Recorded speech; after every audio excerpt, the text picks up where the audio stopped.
Hoje nós vamos estudar sobre a parábola da figueira estéril, que se encontra lá em Lucas, no capítulo 13, versículos de 1 a 9. Hoje nós vamos ter só a primeira parte. A segunda parte, com a graça do Senhor, nós concluiremos na semana que vem. Então vamos lá, Lucas 13, dos versículos de 1 a 9. Lucas 13, do 1 ao 9, diz assim: Naquela mesma ocasião, chegando alguns, falavam a Jesus a respeito dos galileus, cujo sangue Pilatos misturara com os sacrifícios que os mesmos realizaram. Ele, porém, lhes disse: Pensais que esses galileus eram mais pecadores do que todos os outros galileus por terem padecido estas coisas? Não eram, eu vou-lo afirmo. Se, porém, não vos arrependerdes, todos igualmente perecereis. Ou cuidais que aqueles 18 sobre os quais desabou a torre de Siloé e os matou, eram mais culpados que todos os outros habitantes de Jerusalém? Não eram, eu vou-lo afirmo. Mas, se não vos arrependerdes, todos igualmente perecereis. Versículo 6, então Jesus proferiu a seguinte parábola. Certo homem tinha uma figueira plantada na sua vinha, e vindo procurar fruto nela, não achou.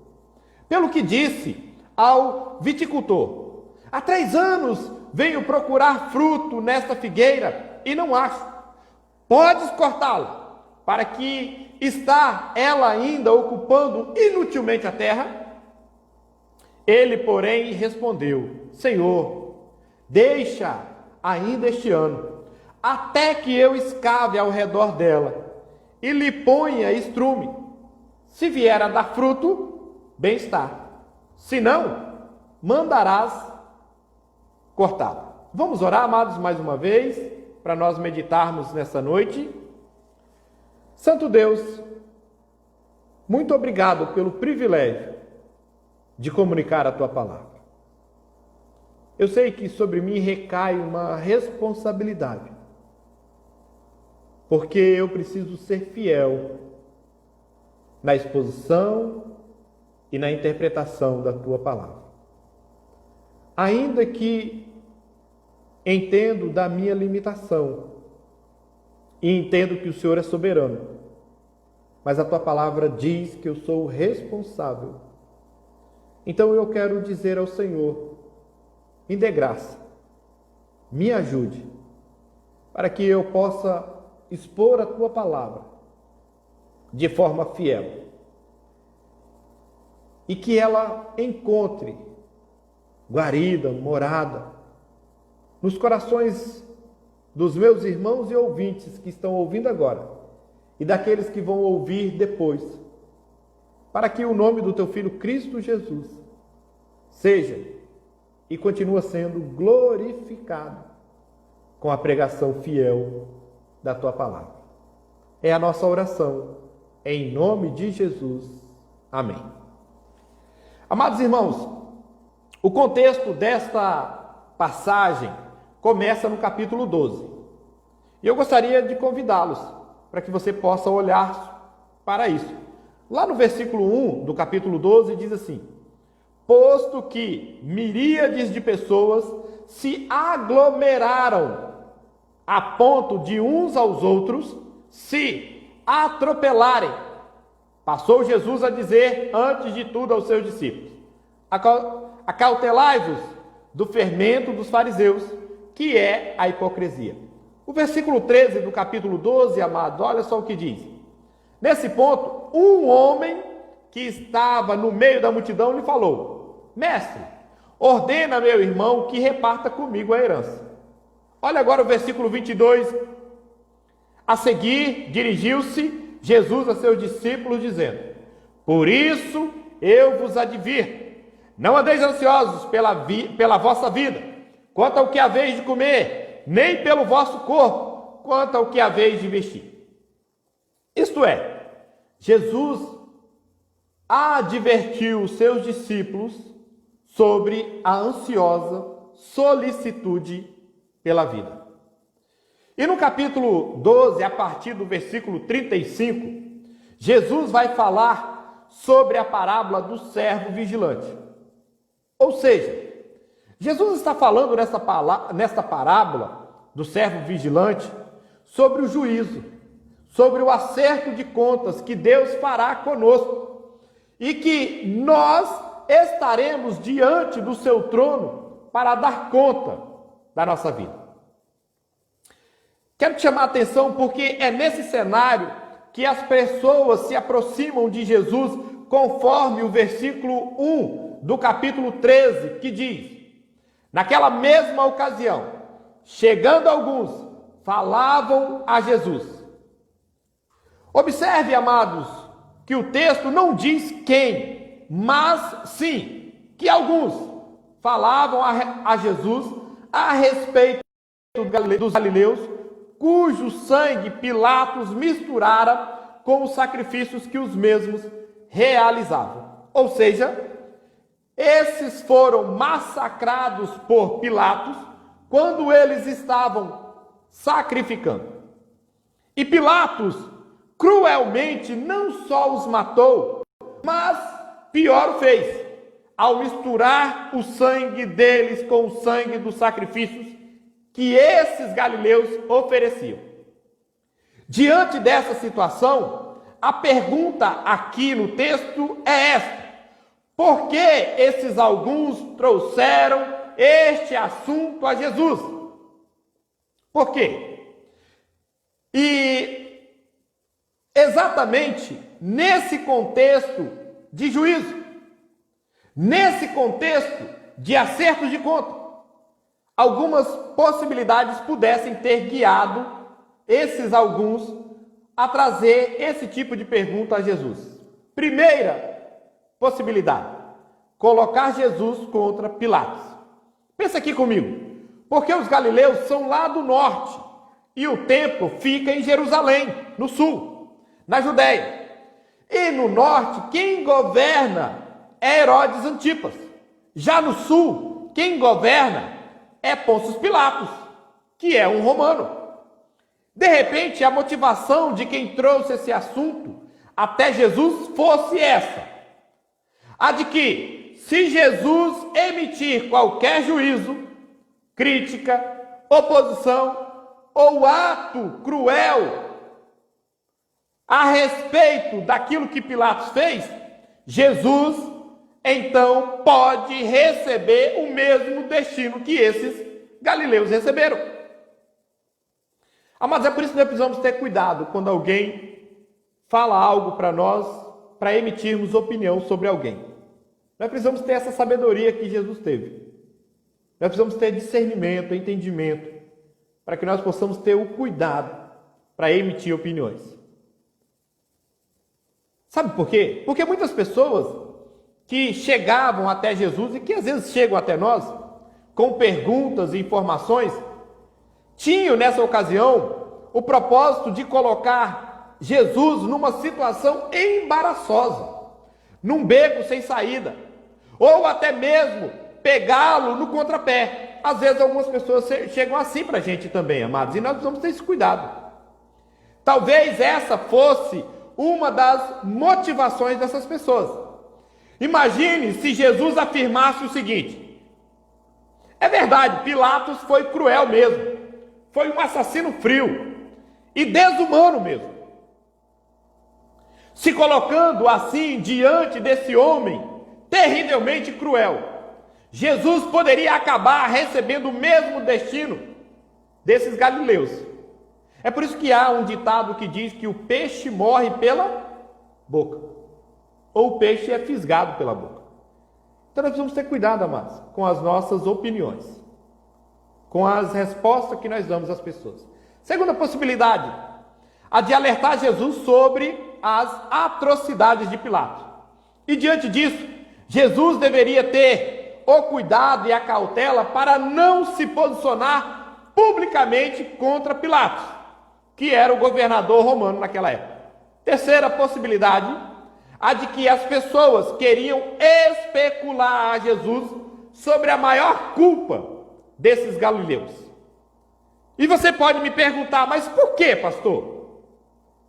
Porque esses galileus foram vitimados de forma tão cruel, tão atroz. E sabe, irmãos, essa questão ainda hoje é muito recorrente.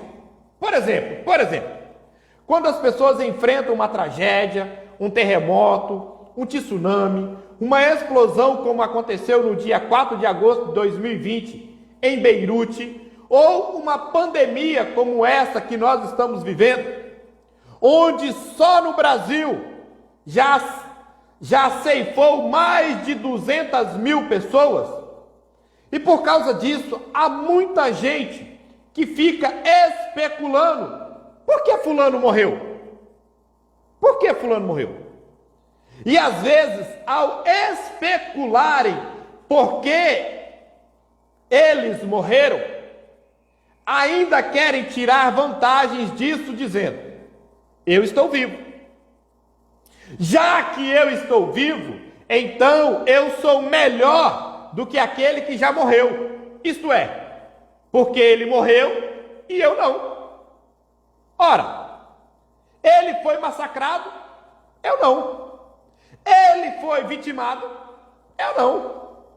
Então havia uma espécie de ponta de autojustiça, de autoelogio e de autoexaltação quanto a esses alguns que vieram fazer esse tipo de pergunta a Jesus.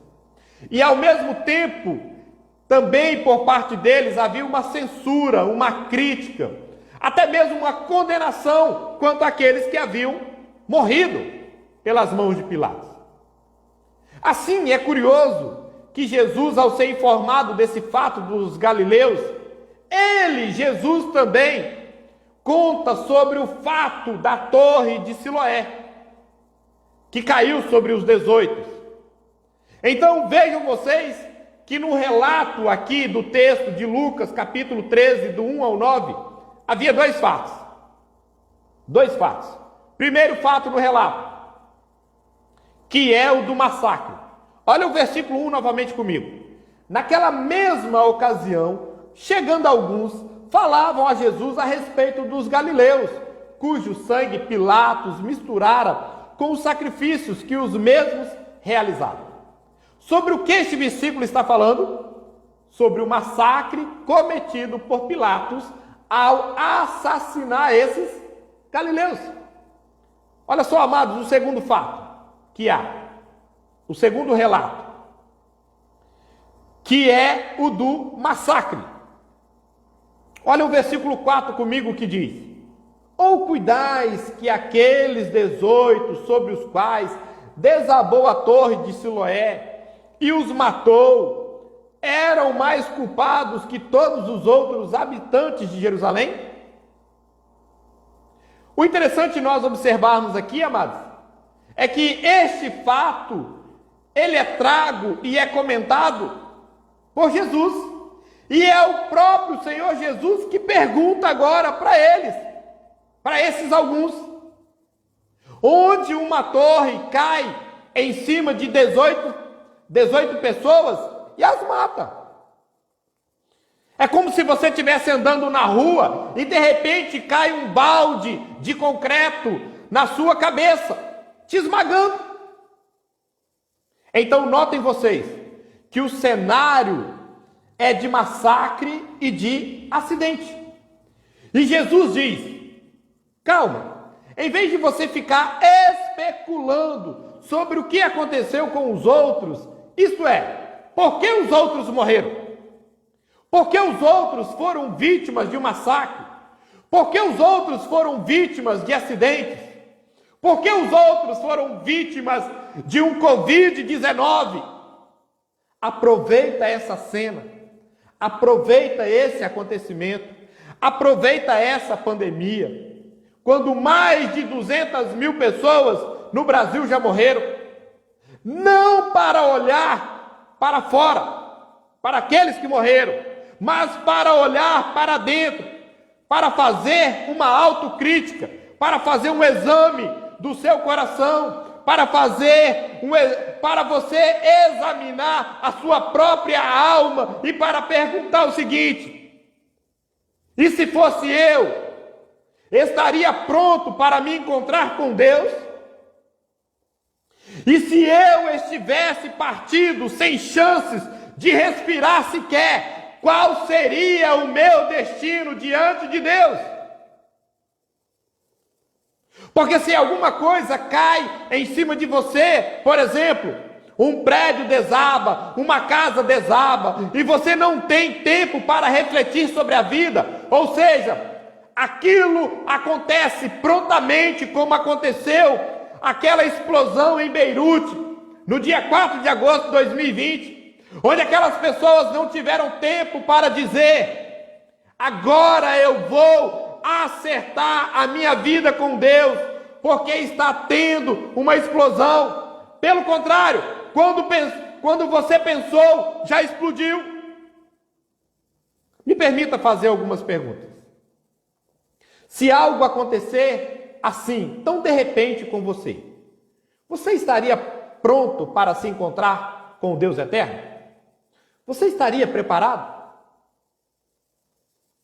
Então essa, amados, é a questão que Jesus levanta aqui no versículo 4, quando ele diz: ou cuidais que aqueles 18 sobre os quais desabou a torre de Siloé e os matou, eram mais culpados que todos os outros habitantes de Jerusalém? É isso que Jesus está perguntando. Amados irmãos, nós somos totalmente tendenciosos diante das tragédias da vida a falar mais da morte dos outros do que enfrentar a nossa própria condição diante de Deus. Olha se não é assim. Observe aí, se não é dessa forma que nós fazemos. Você pode perceber isso, por exemplo, quanto à situação da história de Jó. Lembra lá da história de Jó? Onde os seus amigos ficaram especulando por que Jó está sofrendo. Por que Jó está sofrendo? Acredito, irmãos, que seria muito honesto da minha, da sua e da nossa parte hoje. Eu quero repetir isso.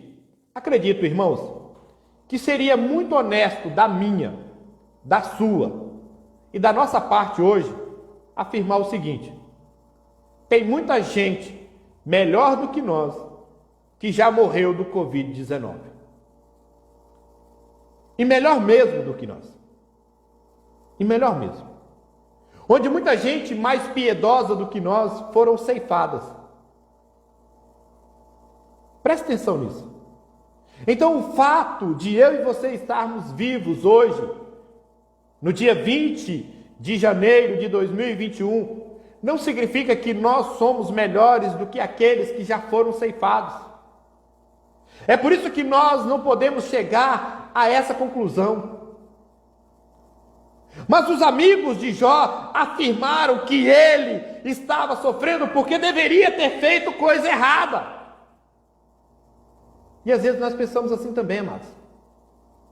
E lamentavelmente, há muitas pessoas que pensam assim, quando alguém é vítima de uma tragédia, de um acidente, ou de alguma coisa trágica, significando que passaram por isso porque também deveria ter coisa errada na vida delas. Mas você sabe o que Jesus está dizendo? Jesus está dizendo assim: não é nada disso. Ou seja, essas pessoas não eram mais culpadas e essas pessoas não eram mais pecadoras. Então Jesus aproveita o momento para asseverar o seguinte no versículo 5: mas se não vos arrependerdes todos igualmente, o que vai acontecer? Perecereis. Isto é, Jesus não usa a tragédia do outro para se julgar melhor do que o outro. Mas Jesus nos ensina que nós devemos usar a tragédia do outro para examinar o meu próprio coração, para que você examine o seu próprio coração, para que nós possamos examinar o nosso próprio coração e assim chegarmos à seguinte conclusão: se eu não me arrepender, estou numa situação pior do que a do outro, porque vou perecer. Porém, essa tendência de querer buscar o pecado do outro para poder explicar o sofrimento do outro é muito recorrente, não só nos nossos dias, até na Bíblia, até nos evangelhos. Por exemplo, lá em João, no capítulo 9, versículos de 1 ao 3, nós temos o seguinte: caminhando Jesus, viu um homem cego de nascença, e os seus discípulos perguntaram: mestre, quem pecou, este ou seus pais, para que nascesse cego? Olha a resposta de Jesus. Respondeu Jesus: nem ele pecou, nem seus pais. Ou seja, não façam essa ligação de causa e de efeito tão direta entre pecado e sofrimento, entre pecado e doença, entre culpa e tragédia.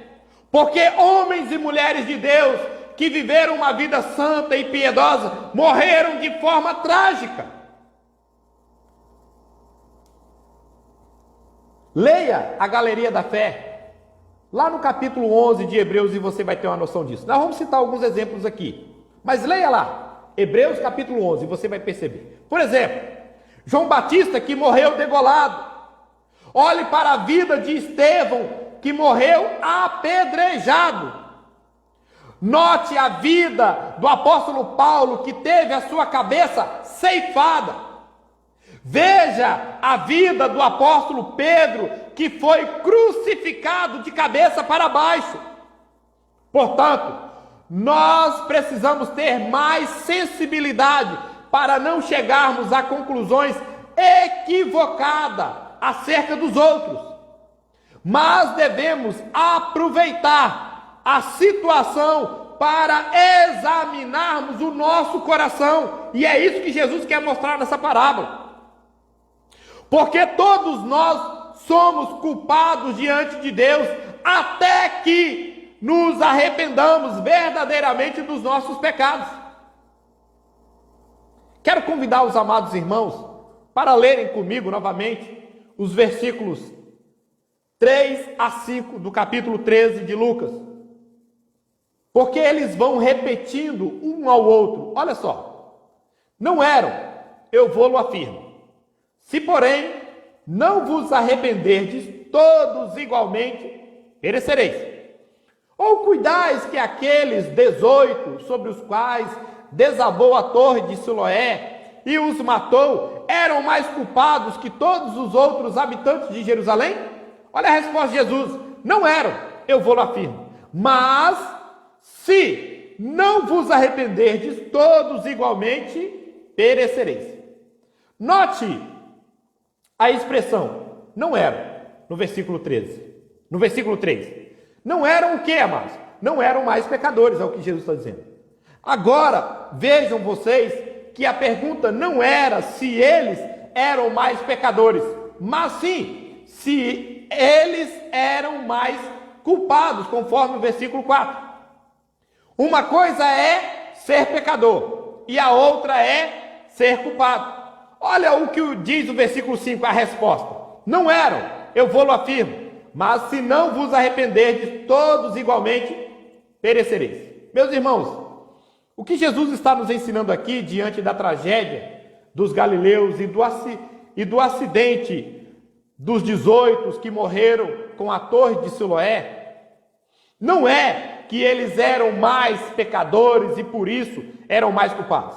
Mas o que Jesus está mostrando para nós é o seguinte: que a falta de arrependimento é pior do que alguém que sofre uma tragédia ou alguém que sofre um acidente. Repetindo, que a falta de arrependimento, amados, é pior do que alguém que sofre uma tragédia ou alguém que sofre um acidente. Sendo assim, não tem nada mais grave, não tem nada mais perigoso e não tem nada mais desastroso para a vida humana do que levar a vida sem reflexão. Além do mais, sem parar para um sincero, profundo e real arrependimento. Porque nós podemos até tocar a vida dizendo: comigo está tudo bem. E assim, às vezes, nós vamos levando a vida sem parar para pensar ou para refletir. Perceba que nós estamos falando aqui sobre arrependimento. Mas o que é arrependimento? Primeiramente, arrependimento implica no seu entendimento, isto é, eu reconheço o que estou fazendo, o que estou falando e o que estou deixando de fazer, porque é errado. E segundo, eu tenho tristeza por aquilo que fiz, deixando claro que esta tristeza é segundo Deus. Em terceiro, eu mudo em Deus a minha conduta acerca daquele assunto, ou seja, não só deixo de fazer o errado, mas passo a fazer o que é certo. Corroborando com o assunto em pauta, o reverendo Augusto Nicodemos afirmou: porque arrependimento não é quando você chora, mas é quando você muda. De novo, porque arrependimento não é quando você chora, mas é quando você muda. Então, não havendo mudança, o final da linha é perecimento e é desastre. E é isso que Jesus está mostrando. Agora anotem, meus irmãos, que Jesus faz uma transição mas muito adequada dessa situação, que é a necessidade do arrependimento para que não se pereça. Ao apresentar essa parábola da figueira estéril aos seus ouvintes, perceba que Jesus não está mudando de assunto aqui no capítulo 13 e nem está criando outro tema.